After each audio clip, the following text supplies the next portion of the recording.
When I was first hired as a salesperson, I can remember my sales manager saying to me very directly, "Dean, your job description is 2 pages long, and there are many things you need to do to be successful. However, I'm going to narrow down the list and make it really easy for you. Your job is to focus on hitting the revenue number." He said it with a smile, but he sure meant it.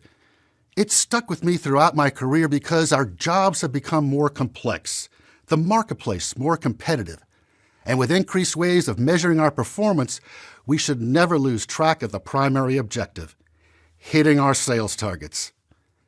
As a manager, along with determining salary increases for the sales team, I found that setting targets is one of the more stressful things that I have to do. Coaching, negotiating with the buyer, and working with a sales representative to close a deal, I love that. However, locking in on a sales budget for each person is, for me, one of the more stressful tasks. Why? We've hired good people, and we're pushing them to perform at the top of their abilities, so we want to make sure the targets are aggressive but fair. Setting sales targets involves a number of steps depending on the company you work for. In a number of cases, you're given an overall number from management and finance. Hopefully, you're in a business where it's a more collaborative process and you work together to agree on a budget for the sales department.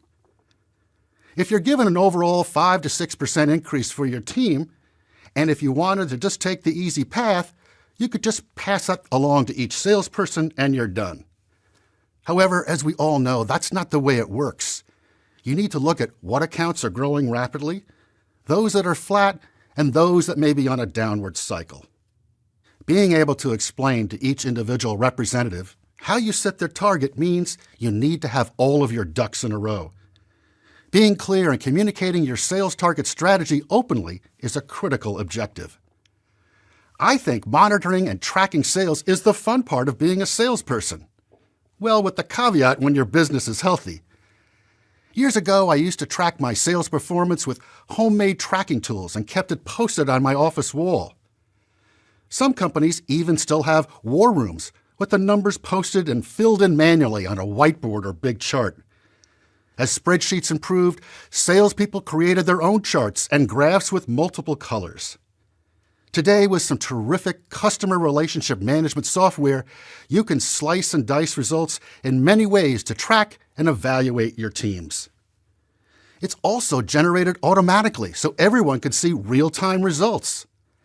Tracking and monitoring can then be on a consistent timetable rather than quarterly or longer. This comes down to personal preference as a manager, but I want salespeople totally focused on their overall number.